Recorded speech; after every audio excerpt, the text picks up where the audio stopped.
Hello everyone. Today we talk about how to fix the app of Besoccer. We go to settings. Then we click on apps. After that we search the app Besoccer and we click. Then you will unforce stop. After that we go to storage. Then we click on clear cache.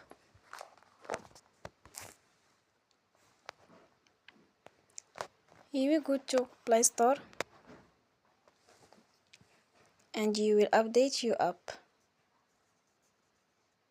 Don't forget to support us by like and subscribe. See you next time and thank you for watching.